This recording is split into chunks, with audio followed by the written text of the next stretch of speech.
Chris, well, thanks for being with me. It is a pleasure, Mark. Always. Yeah.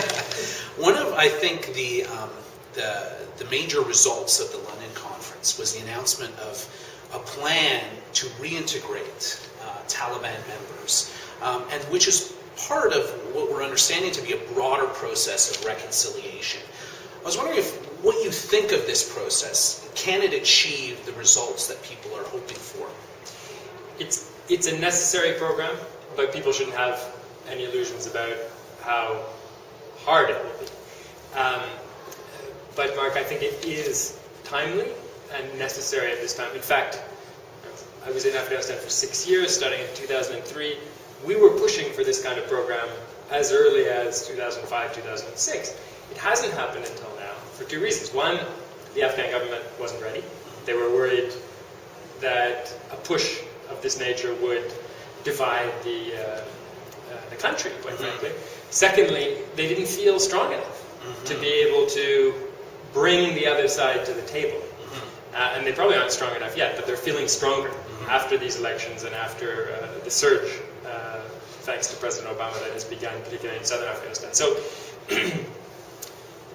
counterinsurgency is about bringing people to the table, bringing people back from whatever mutinous affiliation they may have into some kind of sympathy with the government. You have to do that. That is the measure of success for counterinsurgency.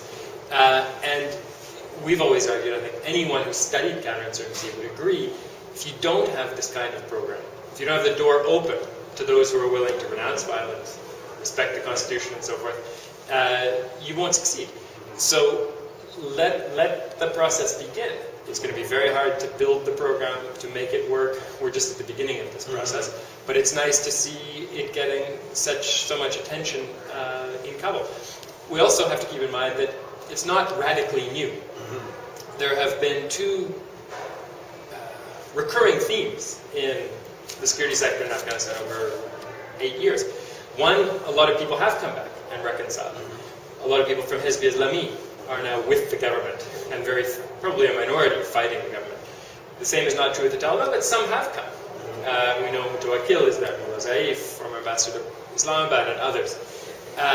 And when we sat in the UN office, particularly after 2005, we would have these people knocking on the door saying, we're fighting, we're worried that we won't live to see another fighting season, because it's a very dangerous pursuit to be with the Taliban in this insurgency. How can we come back? How can we get out of the fight? And at that time, in 2006, 7, 8, there was nowhere to send these people. Some individuals of goodwill in the government would try to help them, but you can't really make it work without a program. Yeah. So this next step is very important.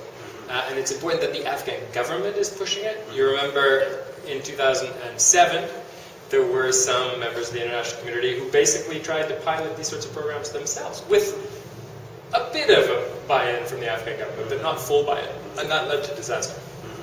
So I'm getting the impression that you think that this will resonate with rank-and-file Taliban members, which of course largely what the program is, the reintegration program is focused on. They will be skeptical. At first they are skeptical. Their bosses, the ideological core, will say, this is the usual, they don't really care about you, this is the usual hype, don't believe it. And they won't believe it until it starts to work.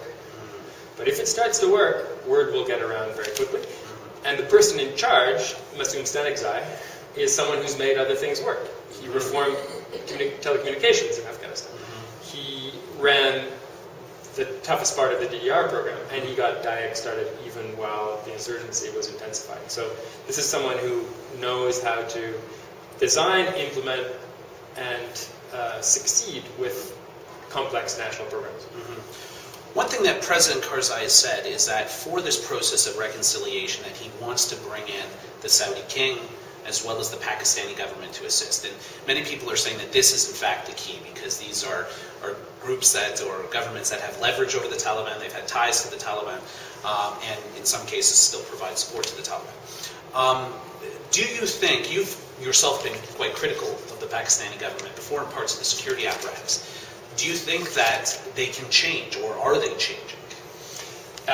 Change is in the air, definitely.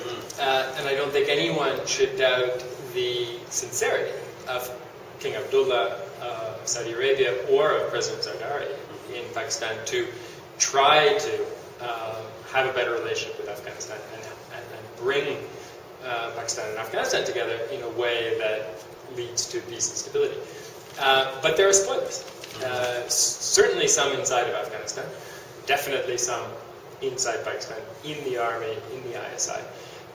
We hear it even in media reports. Direct quotations from senior military officers who think that Jalaluddin Haqqani and his sons are strategic assets for Pakistan. This is the family that brought suicide bombing to South Asia on a grand scale, at huge cost to both Afghanistan and Pakistan. So there's still a reckoning ahead.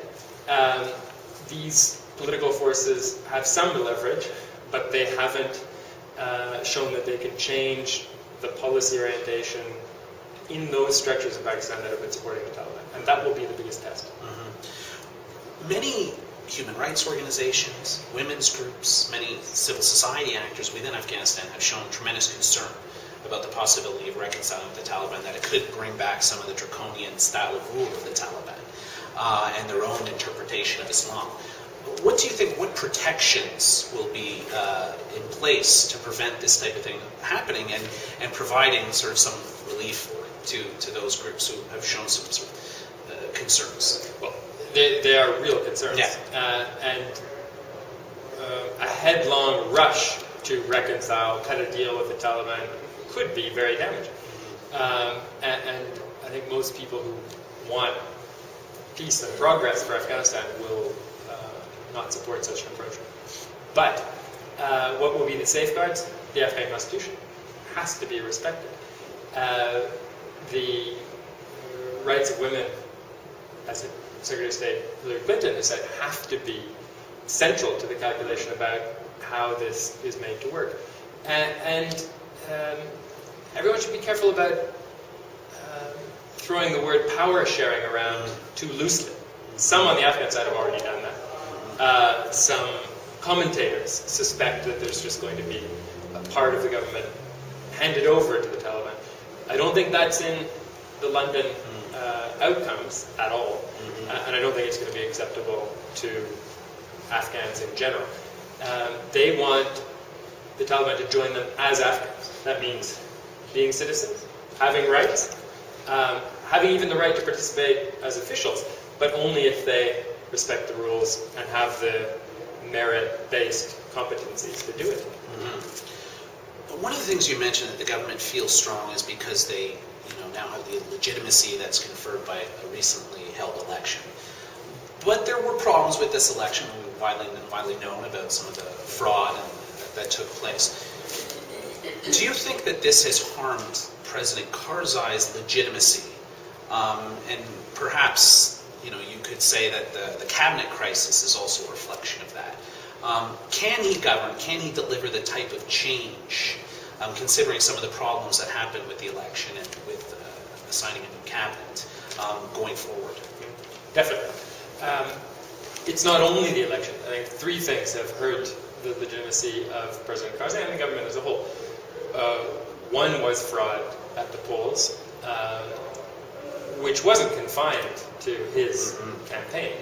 Other campaigns were guilty of it. But unlike 2004, this was a case where the fraud was on a scale large enough to affect the outcome of the elections. And it threw everything open to doubt and led to a lot of controversy, as you said.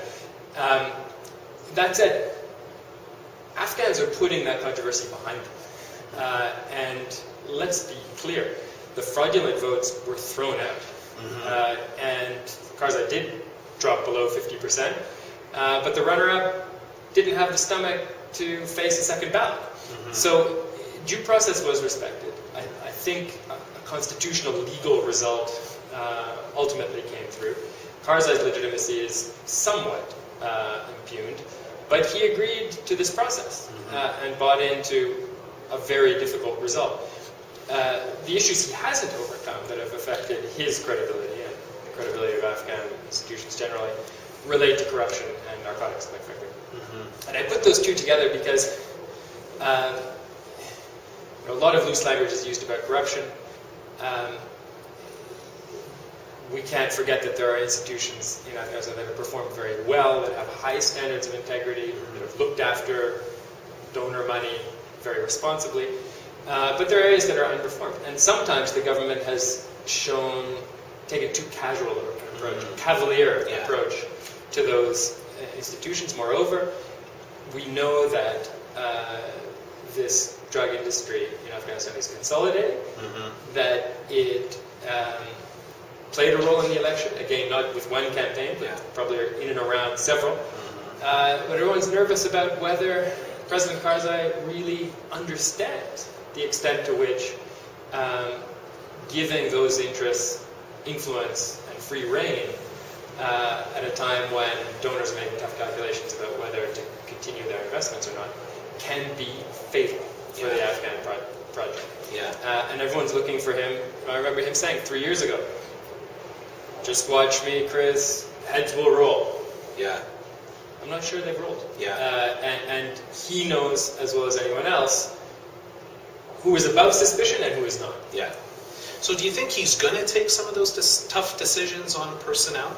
In terms of removing some of those who have links to the drug trade. I mean, in any country, the largest industry always has influence over government in lobbying, and drugs is the largest industry in Afghanistan. Well, amazingly, the initiative may already have been taken away from him. The parliament punished those candidates he put forward for ministerial jobs, cabinet jobs, that weren't very well qualified. I mean, the most qualified ones got through, whatever their political stripe, and the also-rans, without as much education, without as much management capacity,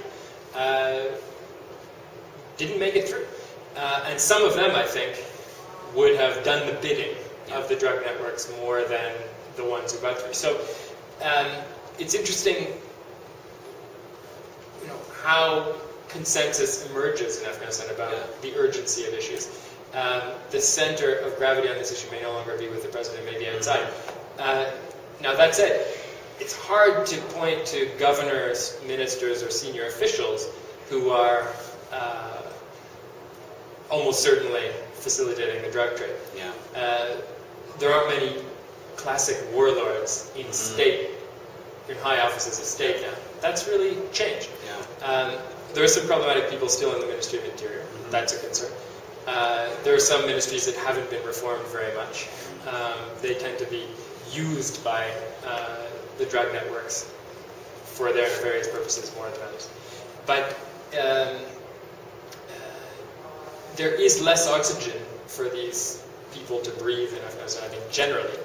And as military operations intensify in Helmand, and there's less oxygen for the Taliban to breathe, it's going to be interesting to see whether they try to stay with Afghanistan as the main focus of their industry in the world, the opium, heroin industry of the world, or whether they look to other shores. Do you think that on this issue of corruption, that it's become the keystone issue in many respects, that and the insurgency, that people are really expecting Karzai to deliver on corruption, to show that the state-building process is moving forward? Are we perhaps expecting a little too much? Definitely, in that you and I both know institutional development takes time. There are no shortcuts, especially in a country as devastated as Afghanistan was. And in fact, in many areas, they've made remarkable strides in developing institutions for rural development, for education, in very few years. But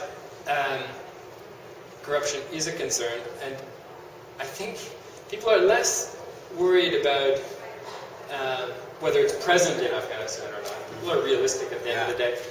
But they want to know that the president of Afghanistan cares about it, is not indifferent.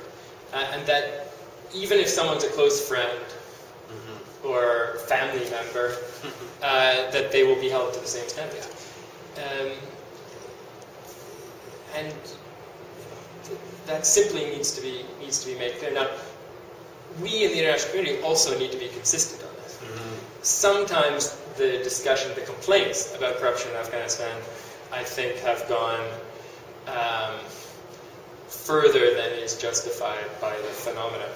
To hear so many Western politicians criticizing President Karzai for corruption while they partner merrily with President Zardari, who by all accounts, as far as I've understood, has faced criminal cases in the past, has been convicted in the past, and whose modus operandi doesn't seem to have changed.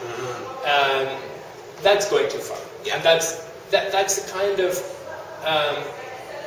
lack of balance, lack of partiality that will get us into trouble in the region, because the solutions rest on a consistent approach, not just inside Afghanistan, but within the region, involving the neighbors, and principally that neighbor. President Obama has taken the decision to to establish a mini surge in Afghanistan. So there are even more troops coming to Afghanistan.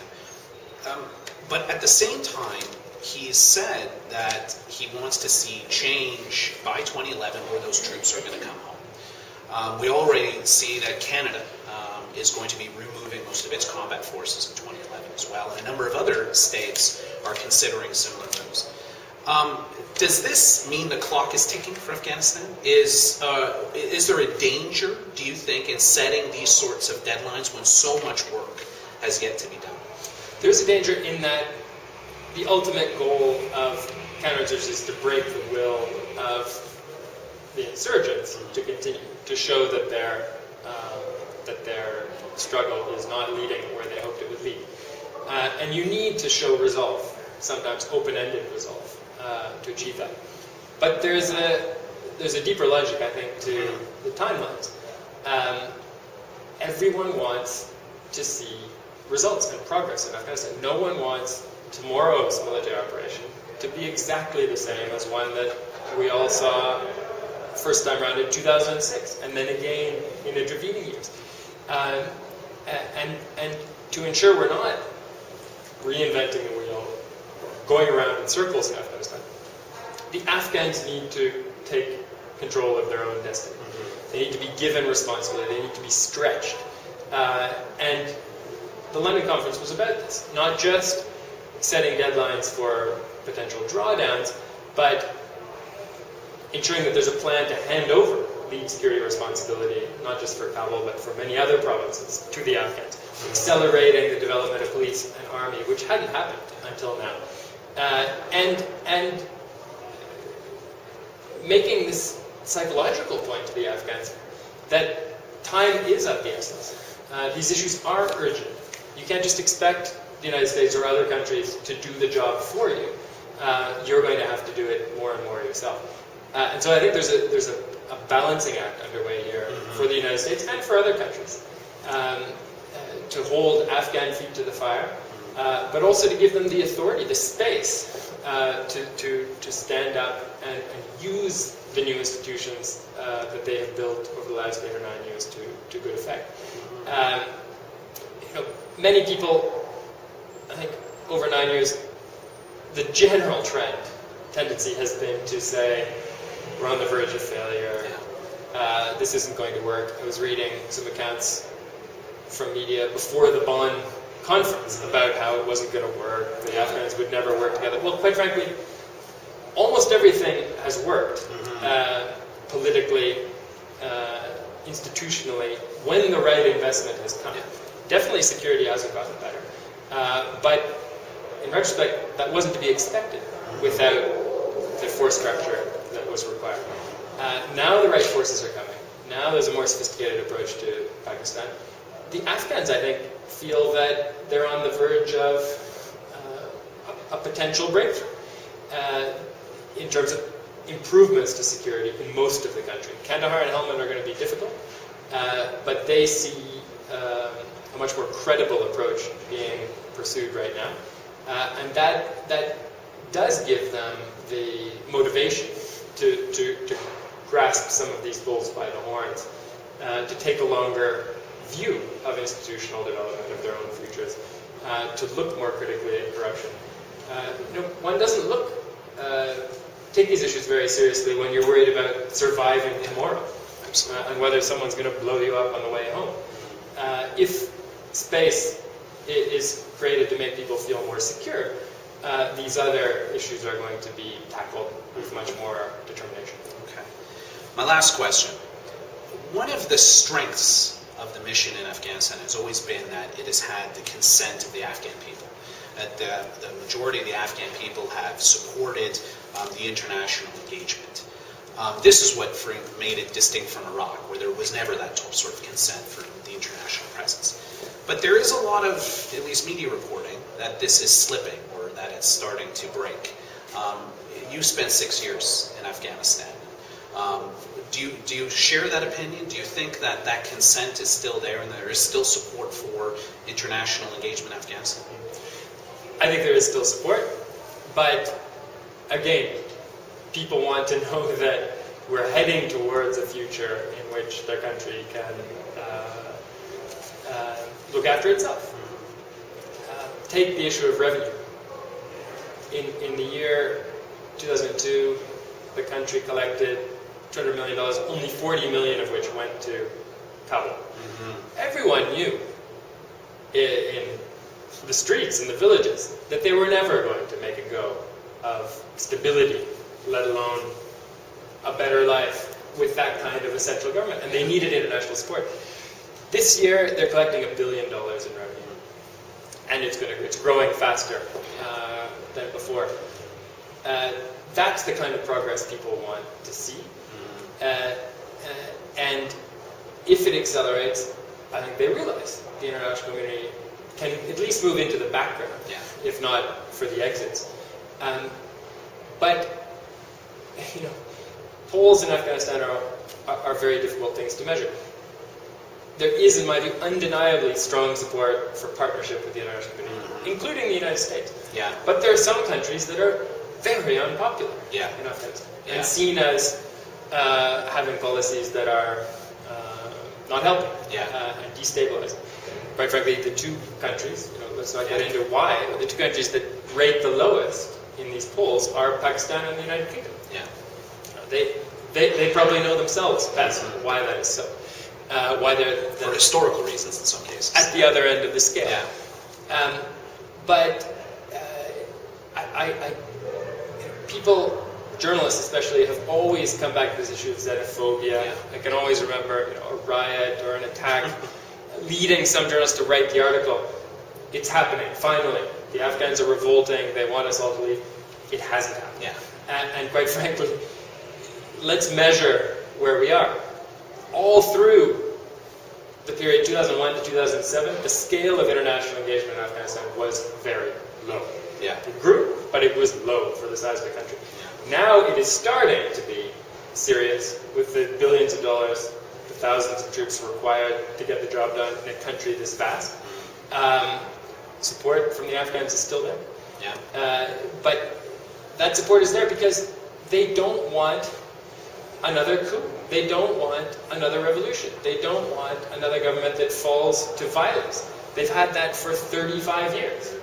And they'd like to protect the Constitution, the elected president, and so forth, that they were told was the right way to proceed after the fall of the Taliban.